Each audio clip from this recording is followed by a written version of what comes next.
met in 2024. JDG, NIP. Draft phase starting off with very familiar bans. However, the Rise respect. I don't think I've ever seen a Rise band this early, this split so far. But against Doinb, that's a lot of cred that they want to put into his name. But the Skarner first pick for Shun. Good way for JDG to start out the draft phase. Yeah, it feels weird just because we haven't seen too much Skarner from Shun, but also the Skarner pick seems to be loosening up his grip on the world. Seems like this champion is starting to yet again explore the Summoner's Rift. As for NIP here, I think the Vi ban being such a good takeaway as it has been one of Aki's most played here in the league, and so obviously gives them a lot of direction, a lot of initiation. We'll talk about their compositions. Typical here for NIP, wouldn't be surprised to see them pick up Peyz AD carry or look towards Doinb's pool. That Aurora and Rise does mean that in these Fearless series, we do expect for them to be prioritizing Doinb, as he has, despite what you would know him internationally, a bit of a smaller pool compared to some of our other mids. Definitely creative though. One of the only mid laners to play Pantheon mid. I still credit Doinb with starting the Rise craze around the world now that everyone else has kind of picked up on it. Obviously, there are many fantastic Rise players both in LPL and LCK and around the world, but Ooh, yeah. JDG. Wow. Okay. Strong laners for sure, going up against what looks to be NIP playing kind of a dive composition. Taliyah very great with being able to have that Unraveled Earth, and I think this Jace does play a very pivotal part in being able to not only provide poke, but also give a lot of strong laning phase aspects. So JDG, at least in the first couple minutes, the first 15 minutes of this game, already looking to kind of take control of the map. Yeah. You have one strong laner that you can always roam to as Scout on the Taliyah. It did give JDG a majority of their wins during the placement stage round robin. But for NIP, locking in Kai'Sa this early for Leave, I mean, you are pretty much showing your full hand that we are ready to fully dive into JDG's composition, which I'm going to bring up the top esports match that NIP had in the last round robin. The unfaithful Leave walking into Skarner Impale and that Baron Pit, that still kind of haunts my nightmares. Yeah, that was tough here. So I think NIP are in a bit of a tricky situation. Obviously, when we talk about AD carries, Peyz has been one of the best here in the league. And the Varus takeaway is obviously very important for the lane, but you have to start thinking of his Ezreal, that he's had such a big impact. And if not the Ezreal, are we going to be looking to take Rakan on 4 here? Because missing before, I think, a couple of games during placement stage was on a 27-game win streak when it came to Rakan. That was broken, unfortunately. So I wonder if they're going to be taking that away, as what we see from JDG would love to get their hands on this champion against what NIP are showing in this dive. And so they're going to get rid of the Misfortune, who we've seen Peyz Misfortune. I think this is actually a really good pick here for JDG. They're like, thank God we don't have to play this. Yeah, I mean, I can see the vision where you don't want to give Shun a free Impale into a bullet time that would just completely rip apart your team, no matter what stage of the game it is. But at the same time, I agree with you that I think Peyz's Ezreal has been standout. Hell, even the Ziggs has been one of the best in the LPL. You probably still want to stick with physical damage, because if you rock with the Ziggs and the Taliyah, you don't have a consistent amount of physical damage coming in from this team. And with the already something like a Galio and now a Cassante, you really need a way to burn these tanks down. And I think NIP kind of calling it out. It's like, do you really want to play Ezreal in the 2 tanks? I don't think you're going to have enough damage for that.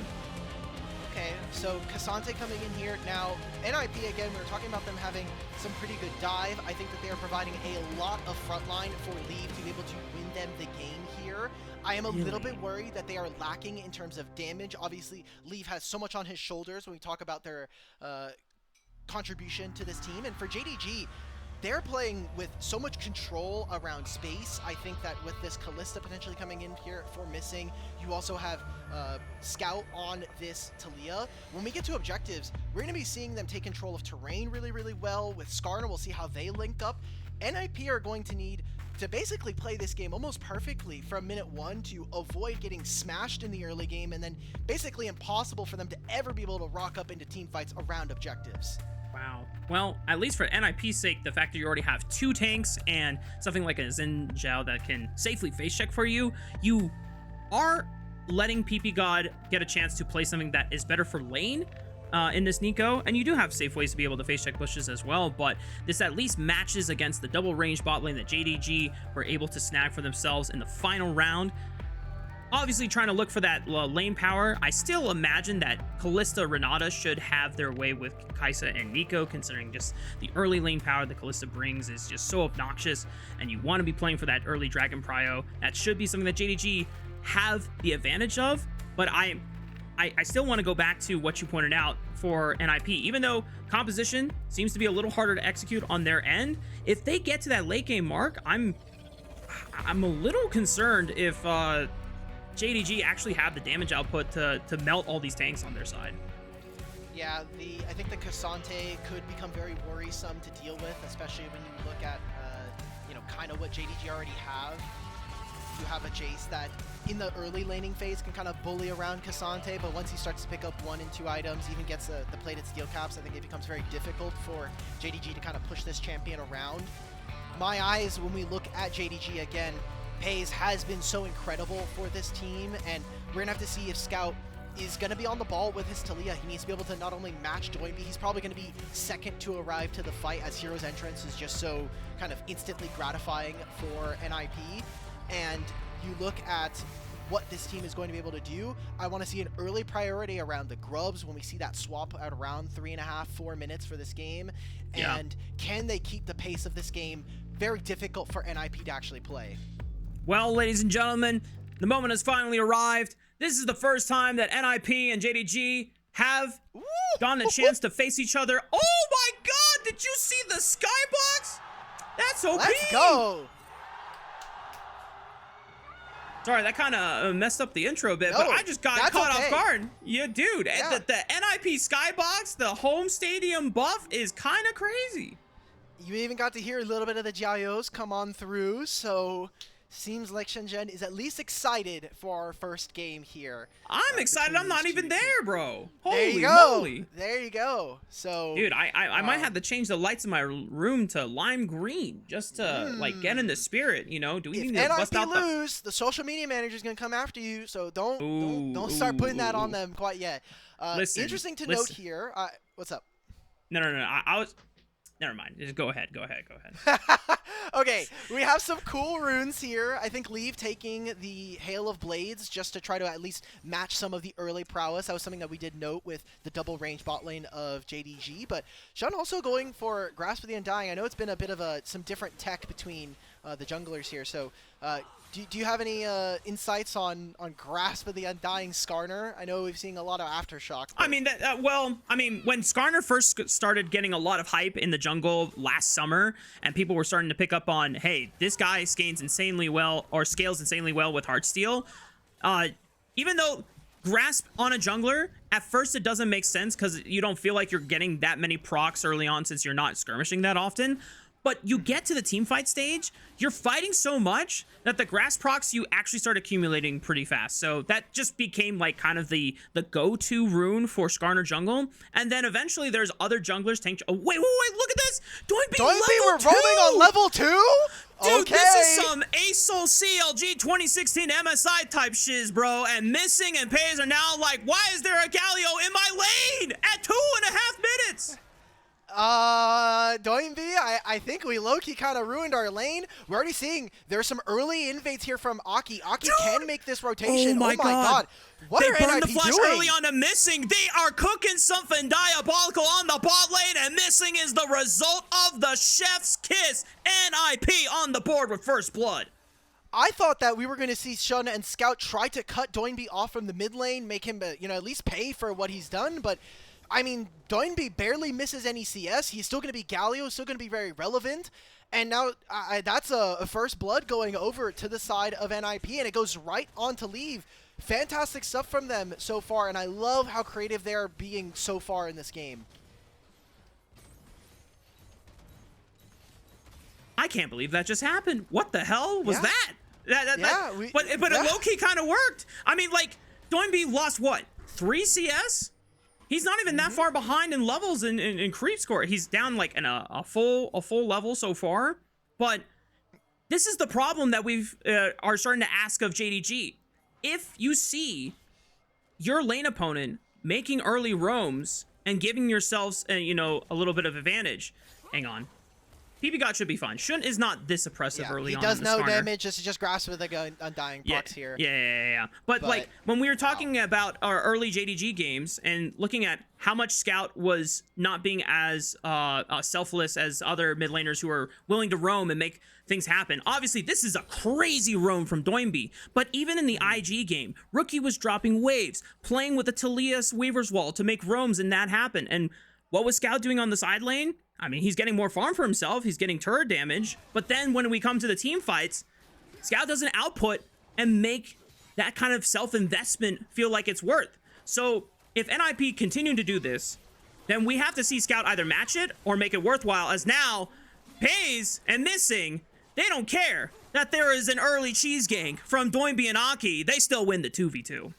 Yeah, I mean, look, the first kill is nice, but it still doesn't change some of these dynamics when we talk about the 2v2. So, good job. I think, you know, while we were kind of watching all of that happen, I like that we got to see ppgod actually stop Skarner from taking more of Aki's camps. It was just the singular wolves, or the singular raptors there. And then NIP immediately initiating the lane swap, wanting to move on over and try to force JDG into some uncomfortable spots. So this will just be the wave caught here by Leave in the top side. We do have Grub spawning in 40 seconds. And what I will say is, despite NIP losing that kill and ppgod going down, what they did trade was Peyz no longer having cleanse. So I want to see if that'll be something that does influence this fight that will be starting hopefully in the next 30 seconds here for NIP.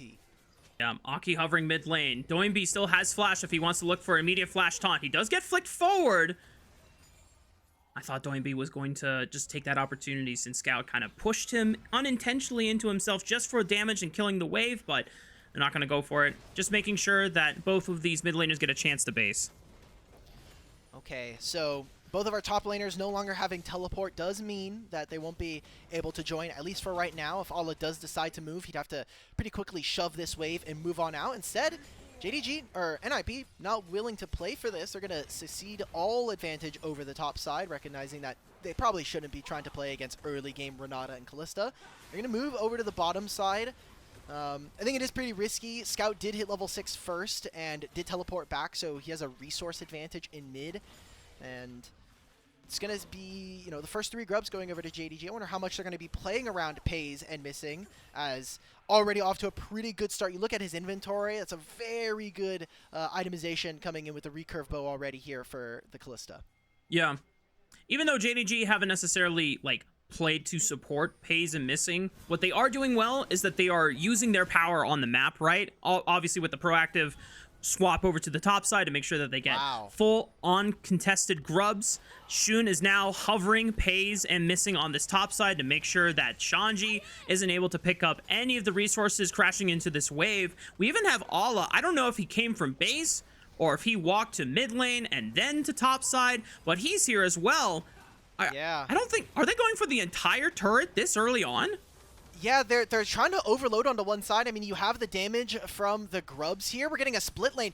We are at 8 minutes, going to be losing first turret. Blistering pace here, I think, from JDG. And I love the fact that we're seeing some adaptations. We got the crazy level 1. Now with not only the demolish props from Allah, they're going to cut off all of this minion wave from Cassante.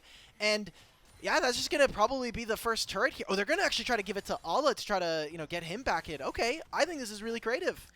Yeah, I mean, the fact that Allah was the one that dropped some side waves on the other side of the map walking towards top lane, it gets reinvested back into him since Peyz and Missing allow him to get the last 2 plates and finish off the turret plate. And they're at least ensure that Shanji isn't getting any resources back since they pushed him off what seemed like at least 2 waves, maybe 3 waves worth of gold and experience that he missed out on. Mark, what's up? Whatever you just said was great. I got flashbang just now. What is Leaf building? Why is there an Umbo glaive on my screen? What are we doing? What have we cooked here? Why are we because we're on the new patch. No, it's because we're on the new patch, and he's got Halo Blades. Way. I didn't even register that. So this is going to be a very, very hyper aggressive early Kai'Sa. So I mean, I'm not an AD carry main, so I'm gonna stop talking before I say something wrong. Meanwhile, Doinb might be in trouble. it was only 5 AD on this patch, and yes, they did reduce it, but for anybody who doesn't know, Umbral got buffed, or kind of changed this patch. Freak did say power-wise it's a little bit stronger, but they did make the, it's called Blackout, the cooldown, basically, where you're able to deny enemy vision and see nearby wards. It goes from 50 to 90 seconds. So I wonder how this does change the breakpoint. Obviously, Kalista has been a champion that is notorious for having some funky builds to make sure you hit your evolutions. I wonder how much this is going to change just because typically the crit animation has been able to give you bigger AD spikes, but is obviously a lot more expensive. So I wonder if Leave is just trying to say, like, we're going to try and play on 1 and 2 items and really have an early game power spike to try to match Kalista.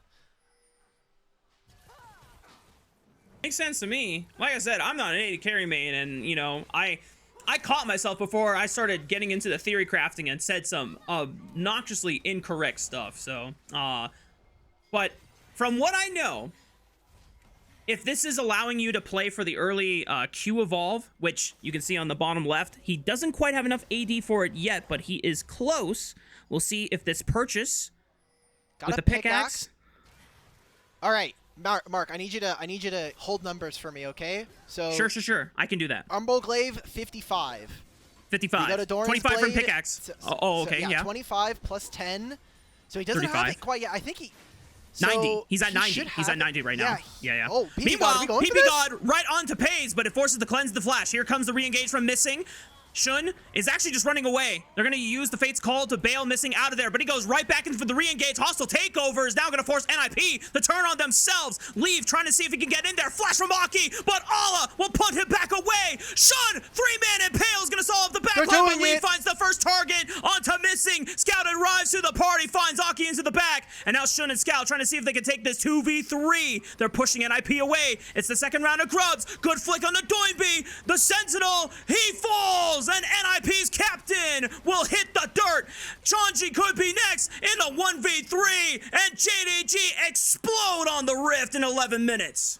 Well, they got first tower, they got first to 3 kills. Hell, let's just give them the first 3 objectives as well here. JDG win that fight. Such an aggression coming in from the Ninja Pyjamas. I mean, why are we flashing forward there on Leave? Let's take a look at this replay here.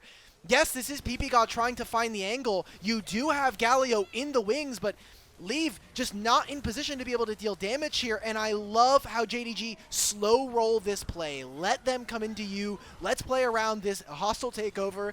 Let Allah come in from the sideline. You can even split this fight up using the Talia wall. And now Leave is like flashing forward to try to kill Peyz. It does end up not working because, hey, we found the kill. We gave him the bailout. I think NIP, in similar fashion into that TAS loss that we had mentioned earlier, playing too fast, playing too aggressive, and ultimately putting themselves in a hole that they didn't need to at this point, right? We wanted to see them scale into this game. I think it goes back to the premonitions you gave about what NIP were doing with this early Umbral Glaive purchase. They felt that, okay, Kaisa is super strong now and super accelerated, and it's not going to be a spike that JDG are familiar with. But you can't just disrespect the team fighting tools that JDG has. There's Impale, there's Fate's Call, there's Hostile Takeover. There's a lot of things that you have to, like, brute force your way through. And, you know, NIP, well, yes, your Kaisa has an early spike, not the rest of your team. As now, maybe another fight. ppgod looking for the Pop Blossom. Scout able to flash away from that one. And he's trying to buy as much time as he can, but he cannot get the exit out as the rest of JDG. NIP, maybe the first time it didn't work so well, but they're going to brute force it a second time. Hostile takeover is good. It's going to work a lot more. Peyz is hopping. He's skipping. He's jumping. The bailout is still good and true, but he gets it off the revive, and Shanji just can't reach the Kalista. Peyz still alive. JDG protecting their king. Quadra kill for Peyz. Wait, Allah stole the Penta, man! That was supposed to be a freebie for them! JDG, man, this is the JDG that we were looking forward to at the beginning of the year. They play that fight incredibly so, and NIP are just... I don't know what else to say, man. They are just outplaying themselves at this point. I don't understand what we're doing here. So we look at this fight. Scout comes in, has a really good flank. I think he's stopping him from flying in immediately thanks to this Unraveled Earth. And, like, where is the damage now? Yes, Doinb finds a 3-man taunt. They're able to take down Scout. And with this build from Kai'Sa, you are just trying to find isolated Qs, the Acathian Rains, to just one-shot an opponent. That is not how this team composition right now is working here for NIP. This is them, it feels like they're trying to play at a mile a minute, and it is not working for them. So now this Kalista that we already had problems with in the early game has an additional 4 kills on top of that. 5-0-2, 1,000 gold to their name.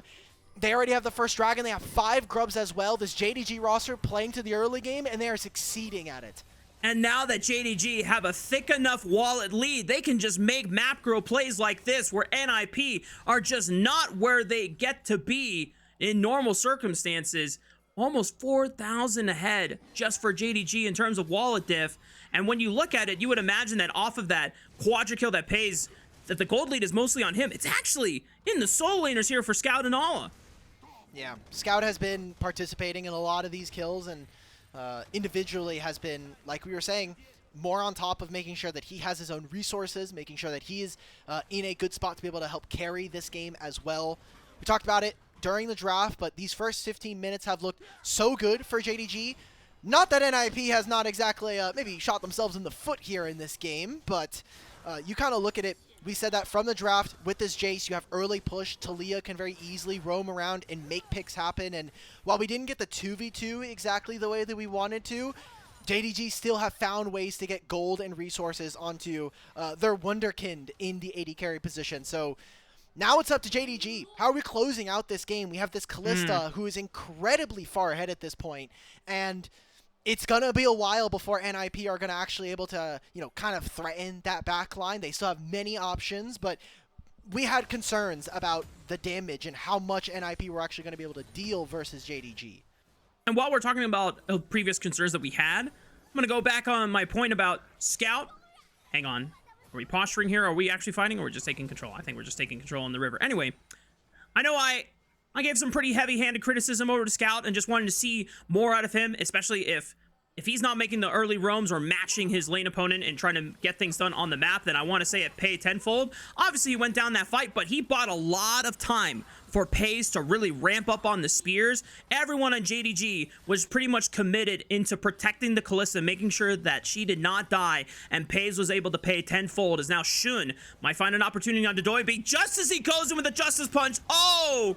How ill-fated the timing, as Scout takes a lot of damage on the initial combo. But hang on, wait a minute, Hero's Entrance escapes the Skarner Impale, and now they don't have the Pop Blossom massive from ppgod, but do they have the damage? Can they chew through this front line? And the answer, I don't think it's gonna be happening. The Weaver's Wall leaves no ground for NIP to go, and even though Leave was super fit on the Kai'Sa, he's got no front line that can stand in front of him like JD just for Scout and Peyz.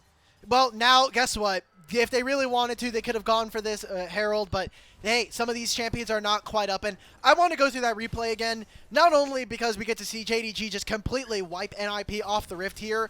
Scout is just a monster on this Taliyah right now. He had a very influential play in that fight. Now JDG grab a dragon, or the mid-tier one.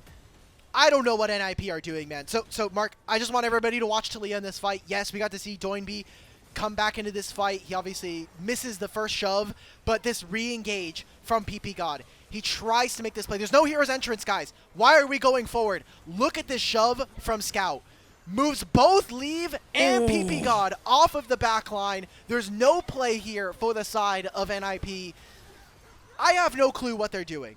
This is some drunk gaming if I've ever seen it from NIP. We're in hometown territory. We said that there was supposed to be home court advantage. That is not the case here for the Ninjas in Pyjamas.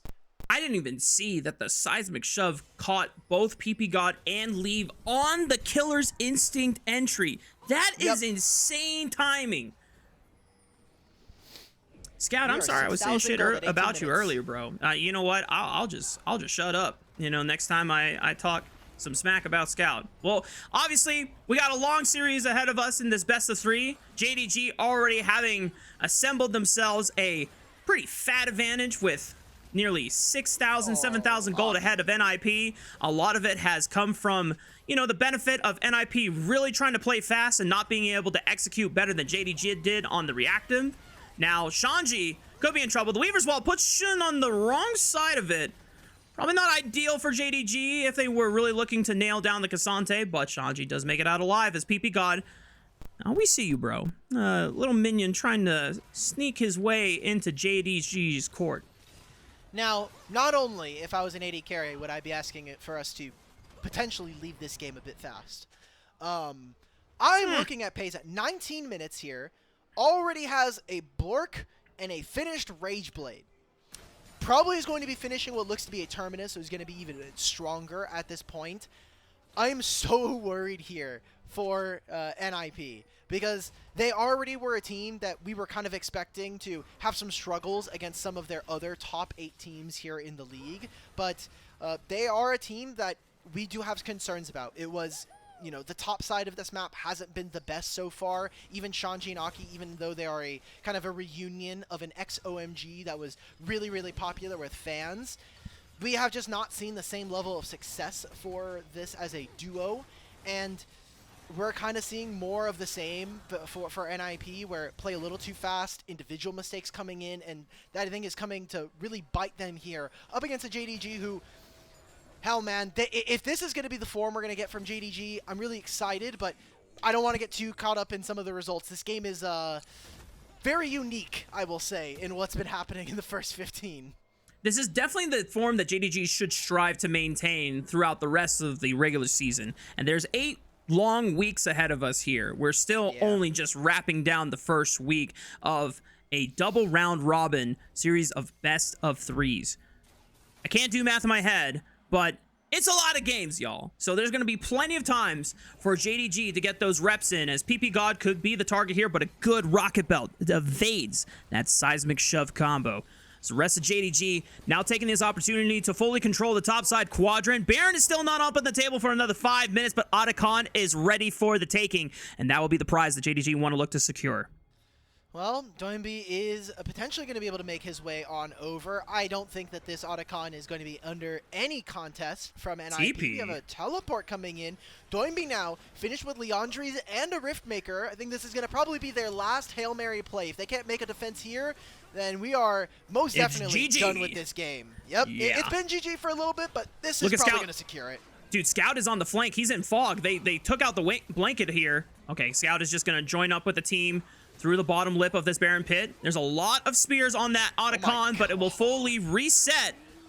I'm curious if they just want to play the mid wave. Hey, look at Scout. Scout is just going to play the mid wave. As long as JDG can just continue holding NIP hostage here on the top side, all 5 members are dedicated to trying to look for this objective. Scout is going to get objective pressure on the base. Yeah, he's got 5 grubs. Why not just open up the turrets? Hell, let's see it. We're going to flip around the Otacon, boys. Listen, just hold them hostage here. NIP, I mean, yeah, maybe they get the Otacon here and they force them off, but how much damage is Scout going to get? He's returned to the top side of the map here. JDG now, wait a minute, they already took out Shanji. Pop Blossom right into the backline. Leave is going to send it, but hostile takeover buys enough time. Scout on the right side, forcing Leave to not be able to join up. The Impale's going to hold the front line hostage once again. Scout and Missing are able to kite on backwards, but Peyz was taken out of the fight early on, and NIP now have a moment. They've got Otacon GAs on their side. They're playing with ferocity. They're playing with boldness, but Scout against the world into 4 members. Shun looking for a rock over the wall, is gonna rail on in, is gonna push Leave away, and Scout is just wiping Otacon GAs one after one. Scout rock surfing on the Talia. Throw another rock, says Scout. Takes down the rest of NIP. They get the mid pressure by taking down the inhibitor turrets. There's going to be gold in their back pockets. They'll get the gold from also, taking down some of these false lives here from NIP. Kind of a waste of the Otacon, but you can see that they are under a lot of duress here in this game, having to play against a potential Kalista in their backline. Mark, I don't know what else to say that feels unique here, because this is just more of what we've come to expect here in this first game between these two teams. Sloppy team fighting from NIP, and JDG, I think, just taking advantage of this. I mean, cool, you got into the backline, you've now stopped Leave from being able to deal damage, and you focus so much onto this Kalista that the rest of JDG is able to kind of fire off. I think that this Renata is getting so much value. When we talked about what Talia was going to be able to do, she has been basically off the rockers here when we talk about damage and controlling space. Terrain has been so important here for JDG.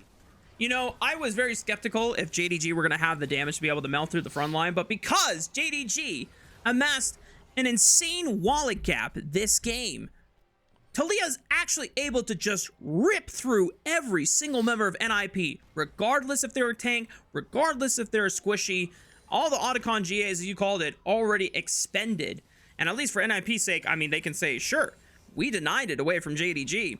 But now the base has been opened in the mid lane, thanks to JDG being able to keep NIP occupied while Scout opened it up. And now all it takes for JDG is one more good fight to just run it through mid.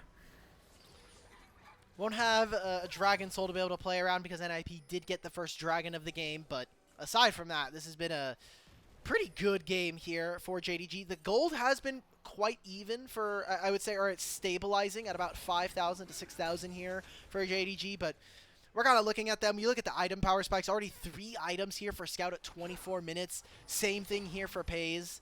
We are expecting for JDG to pretty handily close this one out. Probably looking towards that Baron in, you know, a minute's time to kind of put the finishing touches on this game. And again, first matchup here between these two organizations in 2025. It has been JDG favored for the last couple years, but looking to continue more of the same in terms of historical context between the two orgs.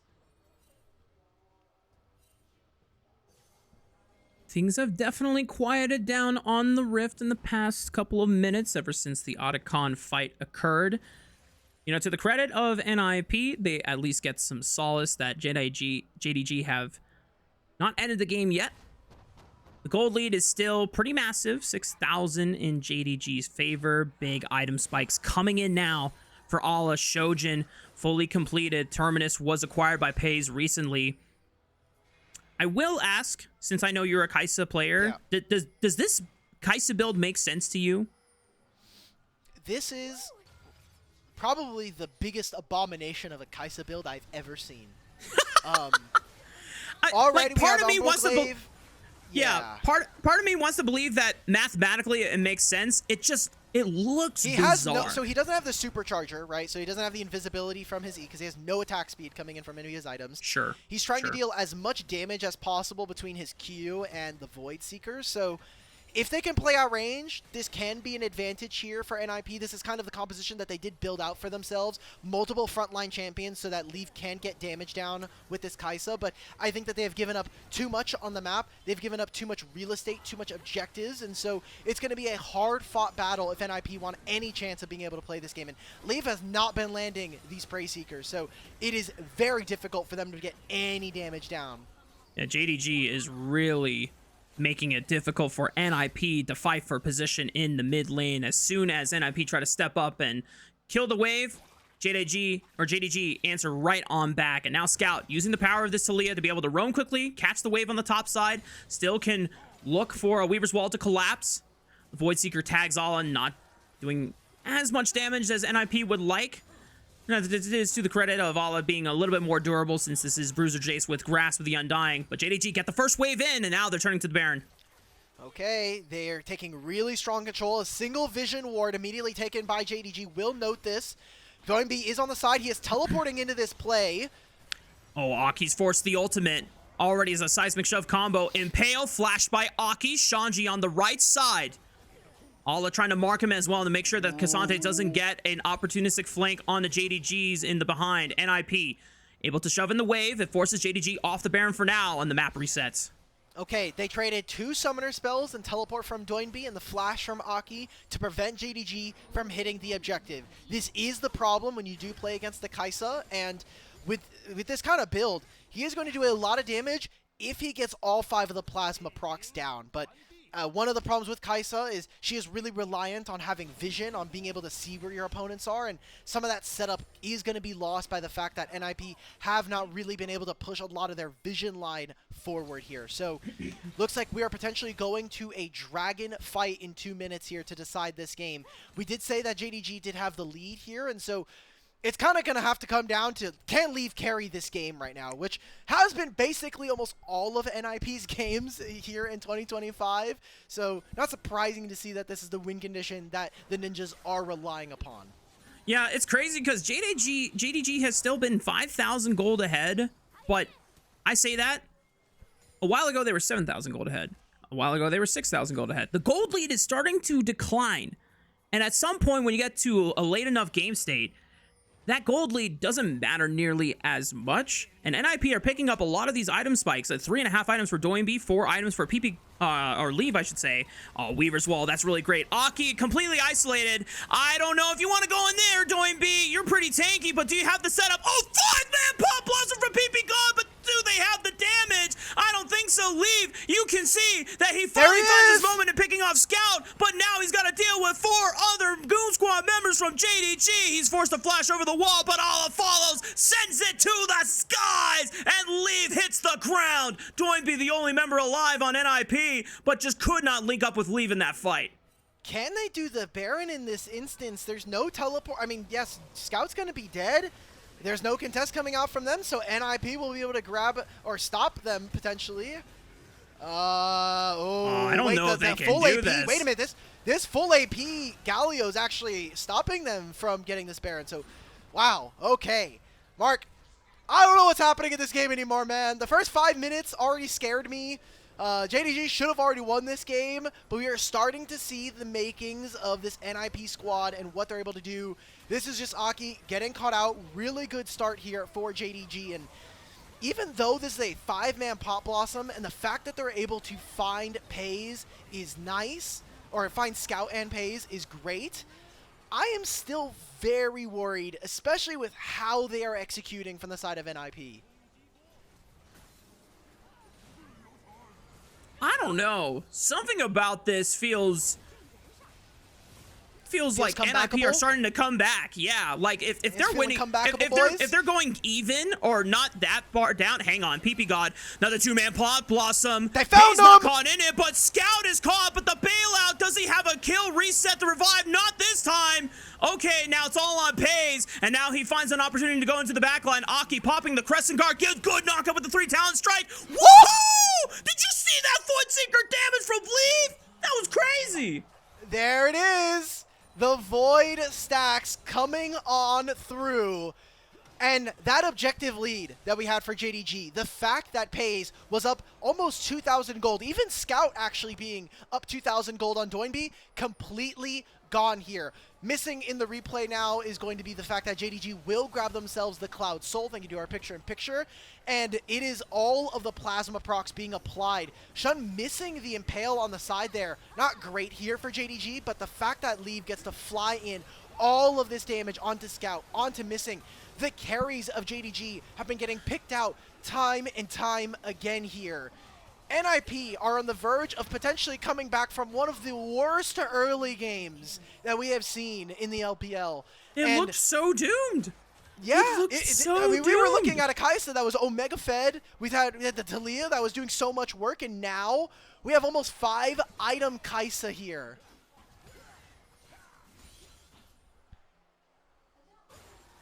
Alk, I think you need to try this build after this game is over, bro. I'm not gonna lie. There's something. I think if I recreated these games with our team, we would have already FF at 20 minutes. If you would have been on the Xin Zhao, you'd have been like, well. Oh, my mental would have been cooked. Yeah. You would have already. Right. You would have been asking us for us to go next game. There is no possibility of us playing. You know what? And that's why NIP. You know, their mental fortitude stronger than mine. You know, if it's going to be rallying the troops. They're in Shenzhen. Real type. Shit. Yeah. Wait. Type. Wait, is someone flanking? Yep. Is someone flanking? Is that what I saw? No. Hang on. No. Doesn't seem. I mean, Scout can make his way over. He did push the top lane wave. It seems like we're going to get a fight and a bout over the Baron. Now, I will say, Cloud Soul here, very important for JDG. Think about the amount of movement speed they're going to be able to get with something like Ala, who's able to kind of spam his ultimate. Even the Impale. Oh. Is Doinb getting caught? I mean, they're just trying to burst down Doinb. He's pretty still durable. Leave is going to all in on the Shun, but he gets the Blast Cone and gets to escape safely. Aki, the handshake, catches him back. Crescent Guard blocking a lot of damage on the entry and flashes the seismic shove just in the nick of time. JDG doing a good enough job, though, to force NIP out of the jungle. And now it's time to rip this Baron before they can get a chance to respond. All right, but Aki can still walk over. Leave can still fire prey-seeking missiles over the walls. And now we're getting the teleport here from Doinb. JDG need to win this very decidedly. Aki has no flash. If he gets a chance to get in there, woohoo! Callista, Ren secure on the Baron, and nicely done for JDG. I thought that Void Seeker might have made this game even more interesting, Alk, but JDG are able to Avoid the disaster scenario. All right, so in the same way that we were saying this 20 minutes ago, JDG are 5,000 gold up, but it doesn't quite feel like they're 5,000 gold up with how the last 10 minutes have been going. All right, Mark, so we're in a position now where JDG, despite all of the early game shenanigans, despite what we were seeing, still find themselves in the lead. They have an item advantage in some of these lanes, and we are looking now at a Kalista. Oh my god. Kalista who, Kalista typically talked about as, having 1 and 2 items and then, kind of falling off thanks to her range. Now with 4 items completed, almost 5 here, there's a very strong possibility that Peyz can still carry this game, but it is all about the range. We'll see how NIP are going to be able to play against Baron and 5 Grubs here. The next 2 minutes here for JDG are going to be so important. That's true, but Leaf just bought a hat, and that... Wonderful. True. Wonderful that's analysis. Awesome. Got the hat, guys. Hey, man. The hat can make a lot of difference here. I don't know. I mean, this guy with this build is pretty much sending out nuclear warheads and is a dive bomb. And if that can make the difference, maybe NIP have a chance. But this is a big siege to overcome from the side of NIP. And JDG using the Weaver's Wall. It's a impale on the 2 people, and hostile takeover is occupying the front line, but ppgod for the pop blossom, but Peyz is able to sidestep it this time around. No one is hitting Peyz, and Peyz gets to thrive in this fight. He's rending, he's stacking the spears. Leave on the AP Kaisa won't do a damn thing, and this time around Peyz survives through it all. Another quadra for the AD carrier JDG, and they will clean out the first game. Dude, what are JDG doing? Why do we keep stealing pentas from Peyz? It's been twice from Allah. Now Shun takes it away from him. It's a good game from JDG. A bit of a weird mid-game there, but they'll take game 1 up against Ninjas and Pyjamas. Things definitely got a little funky with the way NIP were starting to steal some of the highlights and some of these mid-game fights, as you called it, from JDG's Thunder, but in the end, JDG are able to clean it up, set up the siege, make one last clean team fight, and that time, no one is able to affect or threaten Peyz. No one is able to threaten Scout. And we're back to business, ladies and gentlemen, as getting ready for the second game. That was definitely a hell of an opener for the series. Strange one. I was entertained. I think you were pulling your hair out at some points in the game, but, I hope that doesn't affect you for, the rest of your longevity. Because you have a beautiful mane of hair, bro. I don't want you to lose on it. Okay, thankfully we're doing biotin now, so, receding hairline, hopefully going to be combated within the next 3 months. But, I think I lost at least 6 months off my life because of this game. Just... What are we doing? Why did we do all of that stuff in the first 15 minutes of the game? Why did we have to just make it difficult for Leaf? I'm trying so hard to be a Leaf fan. He finally gets out of EDG, youth jail. He didn't get to really kind of start in EDG for the past couple years. He finally gets a starting spot for what we presume is going to be the full year. And I get a game 1 versus JDG where we just throw everything at the wall. Why? Why did Doinb have to do this? Why did we have to just get... Doinb goes level 2 bot lane, fine. We didn't actually lose all that much. I think it's actually a really creative way to open the game. Aki and them get the first blood. But, so many people from NIP are just jeopardizing Leaf's game. Why? Why are we doing this, man? I'm surprised you see it that way. Well, the level 2 I thought was pretty exciting. I thought it was pretty cool just to make that kind of early of a move. And yeah, my perspective was, oh man, if Doinb is willing to self-sacrifice like this just to put some early power into Leaf's hands, that's kind of a sick identity. Unfortunately, when it came down to executing on that first river fight we saw, it was hella botched, and that's where my problems lie. Yep. But also credit to JDG. I think there was a moment where you called out, like, man, I'm not sure if this is always going to be the form that we see JDG play, but if they could at least play this cleanly, based on, not on the mid-game fights, when NIP were starting to make a little bit of a comeback, or it seemed like it was comebackable. We're talking about the part where JDG just spanked NIP for like 15, 20 minutes straight. That's the JDG that we want to see make a run in playoffs. Yes, this is also the team that we were expecting coming in. Obviously, when one team plays in the way that we saw from NIP, the team does have to be able to kind of receive and play well. Just so many mistakes. I guess we get to see it in some of these highlights here where like ppgod is trying to make it engage, but it just doesn't seem like we're all on the same page. And I do want to say that I think maybe there was some confusion as to how exactly they wanted to kind of play this Kai'Sa when you are playing this early lethality, kind of wanting to go all in, get that Q to be able to one-shot everybody. It does make your fights a lot slower when we're talking about like not having attack speed either on Kai'Sa. So yeah. I just feel like there was a misidentification of like how exactly we wanted to go through these fights, and it's great that we got to see NIP hold the game for as long as they did, right? Like that mid-game that we were talking about between 25 and 30 minutes. They kind of were able to properly, find some fights, but I feel like that was more so JDG not necessarily finding all like, some of their members just getting caught out, and I don't know, man. Like this is not the NIP I wanted to see. I had NIP very early on from the split, from their split 1, like performing very well. I got disillusioned thanks to some of their playoff performances, and then we got to see them in the placement stages, and I am so burned from this team already here into 2020. But we're 4 months into 2025, and I already have like slight trauma from watching this team play. We see so many potential international contenders within this league. We see the potential. We see the glimpses of that peak and ceiling come in some of these really intense, chaotic fights.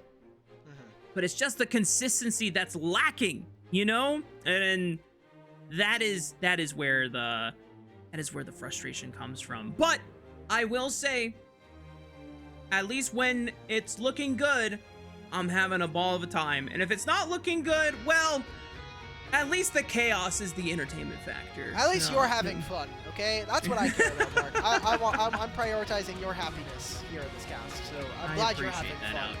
My solo queue teammates definitely don't, so I appreciate that. Well, as long as they're not getting your Nidalee top, I think you're fine. You know what? Peyz played this game really well. What do we feel about player of the game? I think I almost unanimously have to give it to Peyz. I think he played like 99% of this game, like insanely well for what it's worth. Peyz did so this composition and the way that a lot of the tools were structured around, it was for Peyz's own success, right? You have Renata and you have the Skarner front line. I think Peyz will get it just based on merit of 2 quadra kills and the hype around that. I will give a shout out to Scout, because that seismic shove and the way that he was able to step up when Peyz was clipped in the first half of the fight. I mean, because that was a big concern. I was like, if Kallista's not accelerated, if Talia's not accelerated, and we get to these fights where there's a bunch of tanks, a bunch of durability on the side of NIP, who is melting these tanks? Well, Scout's got him if Peyz don't. So that was a relief to see. And for me, I just want to make sure that Scout is playing, even though that is a hard standard to meet. And we're just casters. We're not pro players, but that we are trying to hype up the best that LPL can send to an international tournament. And player of the game, I mean, yeah, it's 2 quadra kills. Man. Yeah, should have been 2 pentakills, but yeah, Peyz, well done, brother. That was some immaculate hopping. So many games. He's played so many games well here in the LPL. There were some worries about him coming over from JDG, whether or not he's getting carried by the likes of Chovy and Canyon, but he has not missed a beat here in the LPL. So excited to see more games out of this guy, and excited to see what Game 2 is going to be having ahead of us. Dude, just the way in some of these fights where Peyz is literally in the middle of 4 people, and you would think that in any other AD carry would get absolutely collapsed upon and smushed. Peyz made it look flawless. Like, he was dancing with death every single time. Un baile de muerto. Right? Yep. So the Renata for the bailout, but still, I mean, you have to play with absolute boldness. You have to play with no fear whatsoever, staring at death in itself. And, you know, Peyz is just that cold, man. He is that hard. Let's go. Anyway, getting ready for game 2, but before we send it off for a break, y'all, we want to remind you that we're extremely grateful to our Coffee and YouTube subscribers who level up the show. A lot of the initial payments go into upgrading the broadcast, but a huge bulk of it pays on-air talent and content creators. So make sure to subscribe to our Coffee linked in chat to unlock perks for early access to content and the ability to ask interview questions for our unique on-site interviews. And also, what this helps out with, y'all, you see this new fancy graphics package that we just got for this second stage of the split? It's because of you guys. Thanks to you, we're able to pay for this and get this done. So thank you so much. It really does level up the broadcast, and it really means a lot to all of us on broadcast staff, production, and crew, all the way to the bottom of our hearts. We do this for you guys. We do this for the love of LPL and making sure that it gets a, you know, proper English broadcast like it deserves. We'll see you on the other side as we take a break and get ready for game 2.